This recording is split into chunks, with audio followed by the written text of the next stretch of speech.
my brother and sister, we are going to continue the continuation of the topic about the two destinies and results. So we will continue with the last part of this topic is about, so we have to know, we learned about what are the works and the deeds of the flesh. Now we are going to focus on what are the 9 fruits of the Spirit of God which gives us that destinies and their results. हम पिछले भागों में हमने देखा है कि शरीर की काम क्या क्या है और जो शारीरिक तौर से जो पाप की स्वभाव के बारे में हम सीखे थे, ताकि वहां पे ये सीखे हैं कि उसके द्वारा इन शरीर की कोई भी काम यदि हमारे जीवन में है वो स्वर्ग राज्य की वारिस नहीं बन सकते हैं. We have studied that those who have this all work and deeds in their life, they cannot inherit the kingdom of God unless they confess and unless they cast out all the deeds and the works of the flesh from their life. हम वहां पे सीखे थे कि जब तक एक व्यक्ति अपने आप को इस पापों की अंगीकार ना करते हुए या इन सारे शरीर की हर कामों को अपने जीवन से ना हटाते बिना वो कभी स्वर्ग राज्य का वारिस नहीं बन सकते हैं.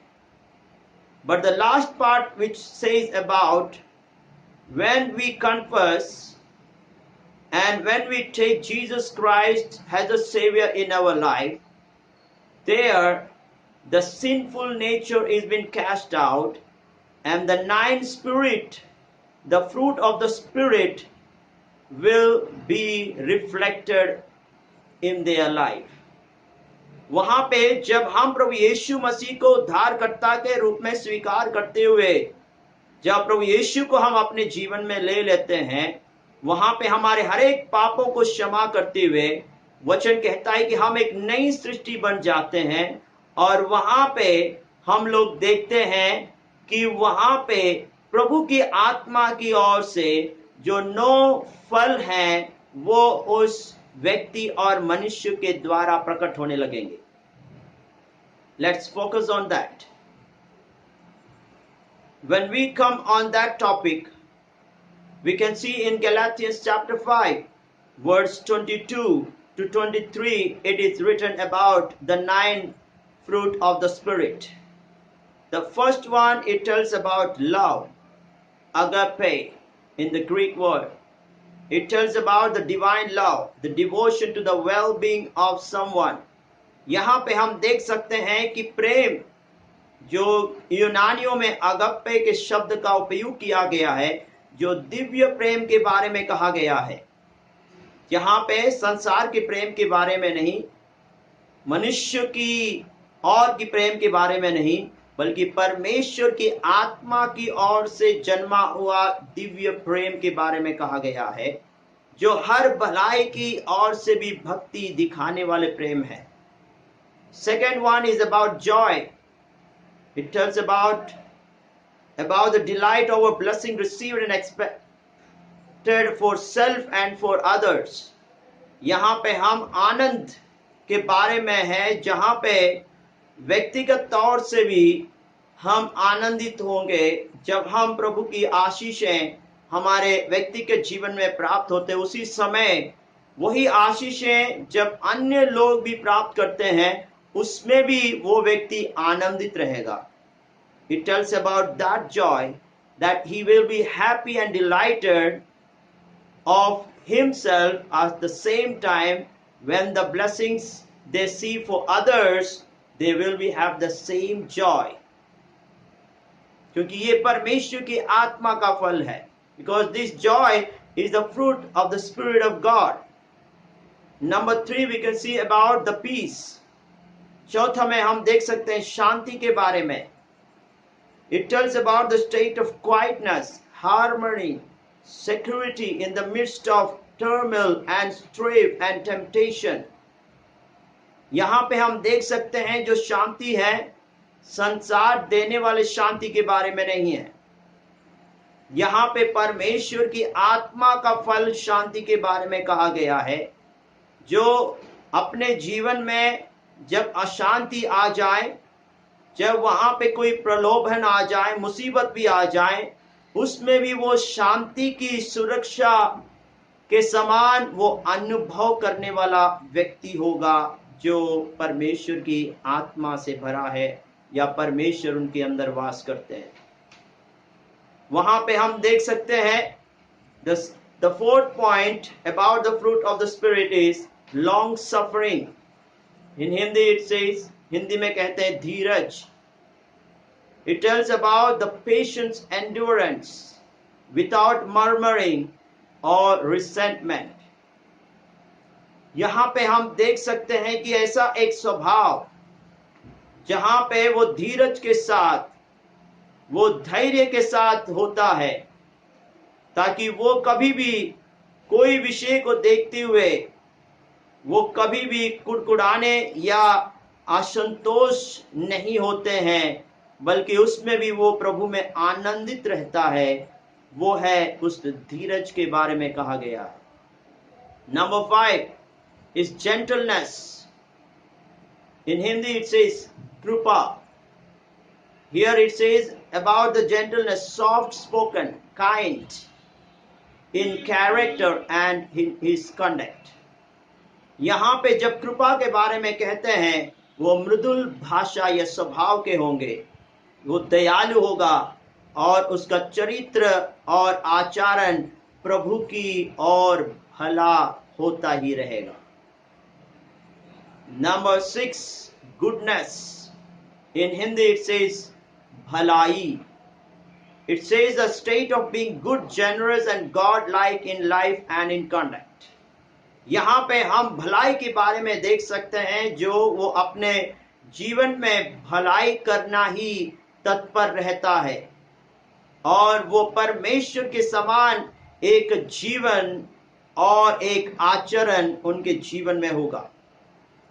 ये सारे वचनों में हम उसको देख सकते हैं। Number 7 is faith, the 7th fruit of the spirit. यहाँ पे हम 7वां जो आत्मा का फल विश्वास के बारे में कहा गया है। It tells about the living and divinely implanted and created principle of inward and trust and reliance in God and all that he says. यहाँ पे जब विश्वास, जो आत्मा का फल का विश्वास, ये वो ऐसा विश्वास है जो जीवित है, जो दिव्य रूप और प्रत्यारोपित है, और जो परमेश्वर कहता है वो 100% उस पे विश्वास और निर्भरता करने वाला एक विश्वास होगा। जब परमेश्वर उनके अंदर वास करता है तो ये फल उत्पन्न होगा। Number 8 is meekness. In Hindi we say namrata. It says even balance in tempers and passions and patient in suffering injuries without feeling a spirit of revenge. यहाँ पे नम्रता के बारे में कहा गया है कि वो हर समय, ताकि उसकी स्वभाव और जुनून और बदला लेने की भावना महसूस किए बिना उस चोट और पीड़ित को धैर्य और संतुलन में रखा रहेगा। वो कभी भी किसी का बदला लेना नहीं चाहेगा। यदि कोई भी किसी ने गलती उनके लिए किए हैं, वो उसका बदला ना लेते हुए, वो उसमें संतुलन रखते हुए, वो उसकी स्वभाव और जुनून में, वो उसमें नम्रता की ओर प्रकट करने वाला एक व्यक्ति होगा उनके जीवन में। नंबर 9 इज टेम्परेंस, संयम. It talks about self-control, a moderation in the indulgence of appetite and passions. यहाँ पे हम देखते हैं संयम के बारे में, ताकि उस व्यक्ति जो संयम का आत्मा का फल यदि है, वहां पे वो आत्मा में नियंत्रण रहेंगे, भूख और जुनून के भोग में भी वो उसका संयम रहेगा. That are the 9 fruit of the spirit will be in that human being when he is born again in the spirit. जब एक व्यक्ति नया जन्म प्रभु की आत्मा की ओर से लिया है, वचन कहता वो नई सृष्टि है, तो ये 9 फल उनके हर कामों में, स्वभाव में प्रकट होता ही रहेगा. So my brother and sister, I want to tell you that these are the 2 destinies a human being can decide and can walk on that. ये है 2 नियति जहां पे मनुष्य चुन सकते हैं. God also has given us freedom to choose the good and the evil. परमेश्वर ने हमें एक स्वतंत्रता कली दिया है कि वो उस 2 नियतियों, एक शरीर की काम है, एक आत्मा का परमेश्वर की ओर से फल है. ये दोनों में से कोई एक को चुनना है. हम दोनों को एक साथ कभी नहीं कर पाएंगे. We cannot mix these 2, the work and the deeds of the flesh and the fruit of the spirit cannot live together in a human being. Here we have to see that we have to choose any one. That only we read in Galatians chapter 6 verse 8. If anybody is showing through the flesh, he will reap that flesh of corruption. यदि कोई भी शरीर की कामों के द्वारा बोते हैं तो वो शरीर की ओर से नाश होने वाले विषयों को, कटनी को काटता है. But those who sow through the spirit, he will reap the spirit of the eternal life. यदि कोई आत्मा के फल के द्वारा बोते हैं अपने जीवन में, वो आत्मा के अनंत जीवन को क्या करेंगे? उसकी कटनी काटेंगे. उसका अर्थ यह है कि वो स्वर्ग राज्य का वारिस और स्वर्ग राज्य में प्रवेश करेंगे. In John chapter 3 verse 6 to 10 we can see there. It talks about how a man can choose the evil and the God. In 1 John, पहला यूहन्ना, हम वहां पे देख सकते हैं.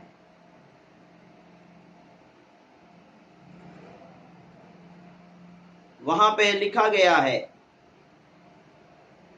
in 1 John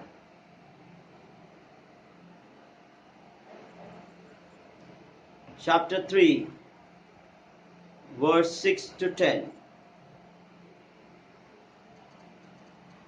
It's written, whosoever abideth in him sins not. Whosoever sinned hath not seen him, neither known him.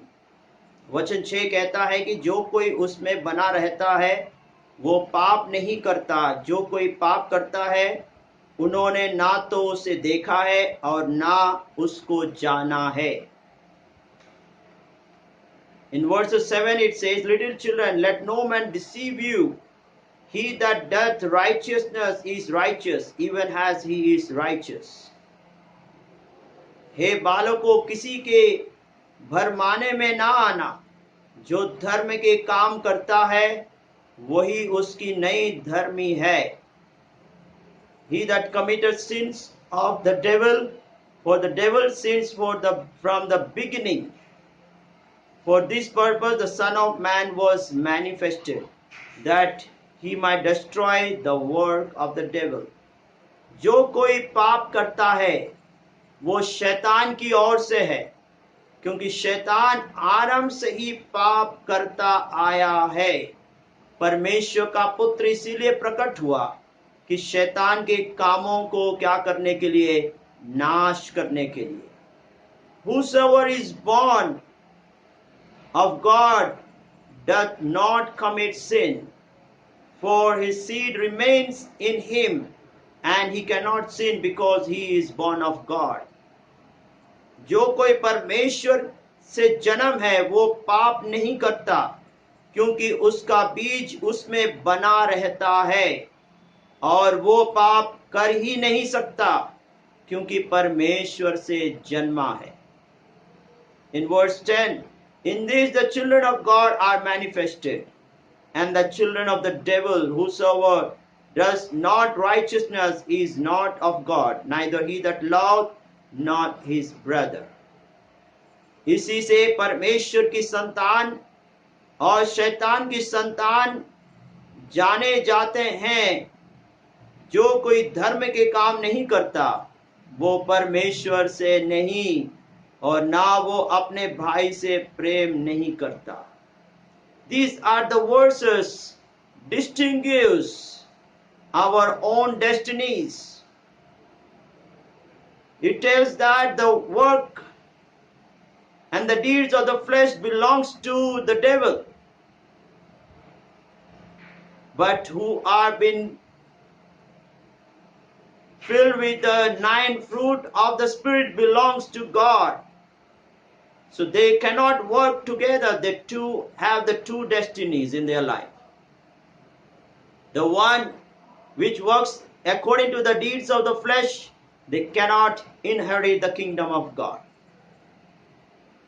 But those who follow in their life of the 9 fruit of the Spirit, they can inherit the kingdom of God and they can have the eternal life.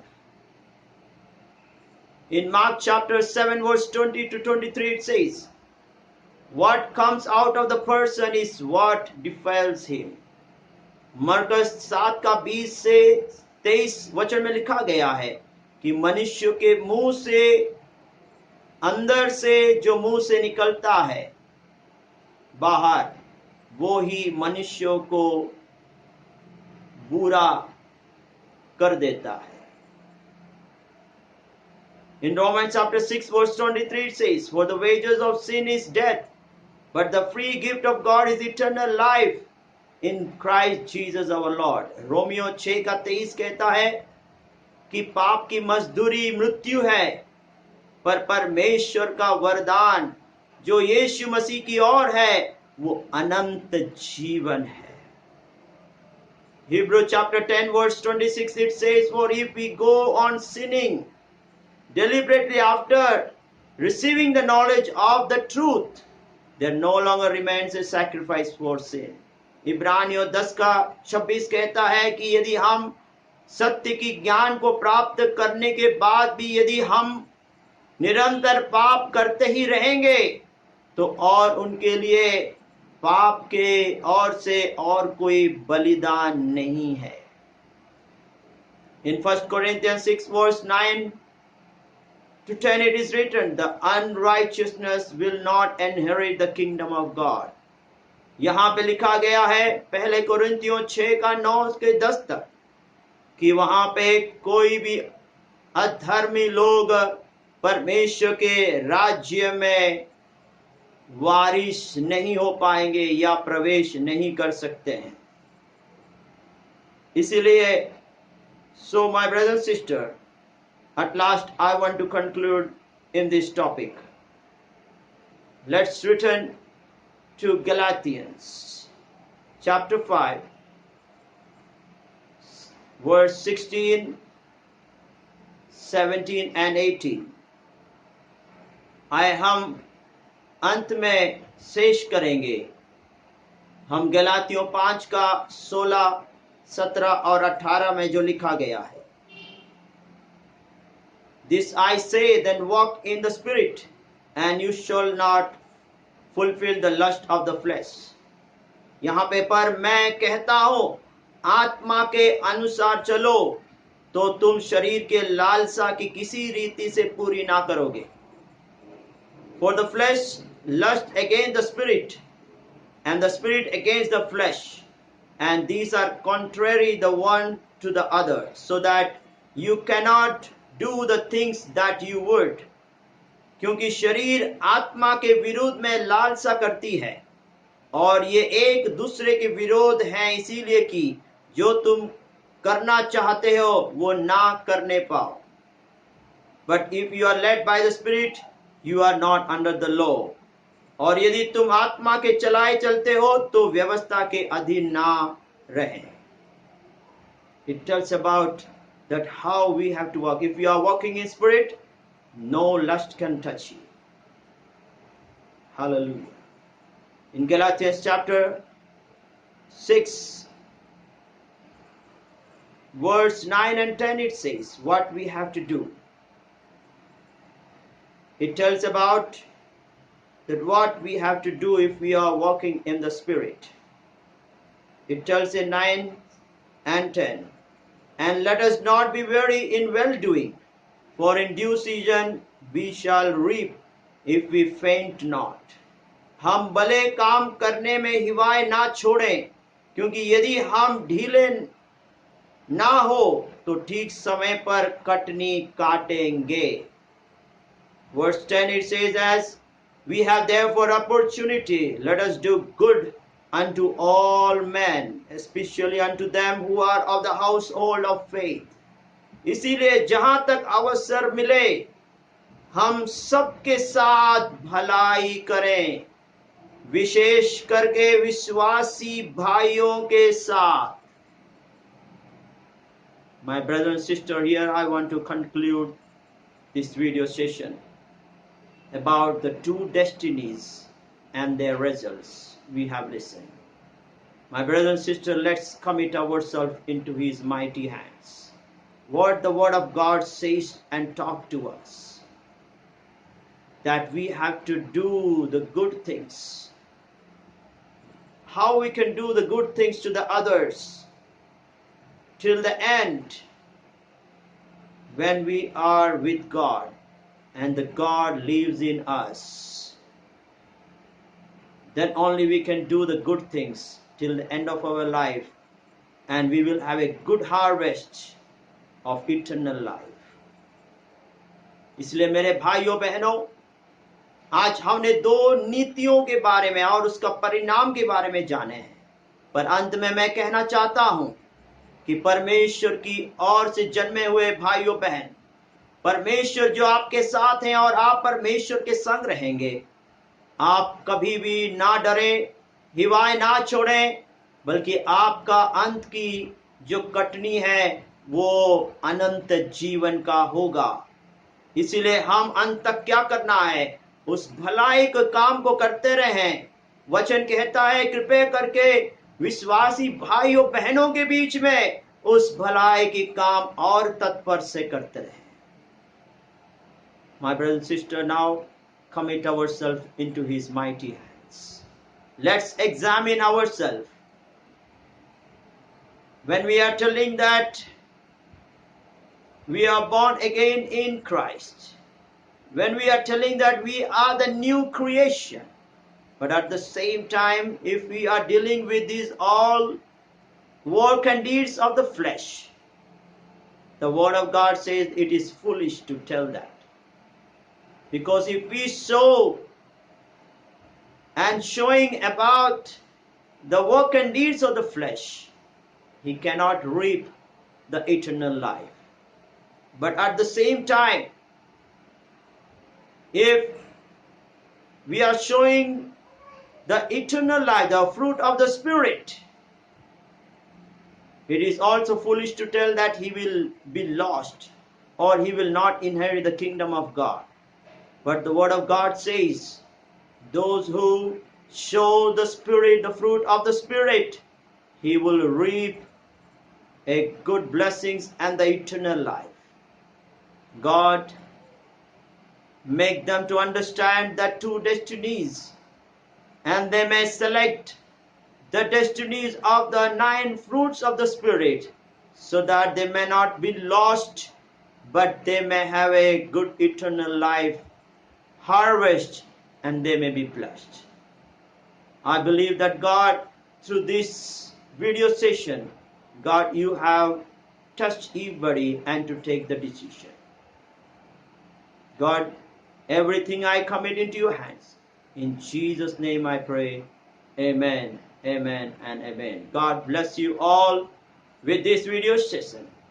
As this video session was the lengthy one, but if you listen and watch this video till the end, it will be a blessing for life, so that at the end we will not be lost, but we will have a great harvest of eternal life and inherit the kingdom of God. God bless you. Be safe, be at home, and let the 9 fruit of the Spirit be reflected in your day-to-day life till the end of your life and be blessing for others. God bless you all.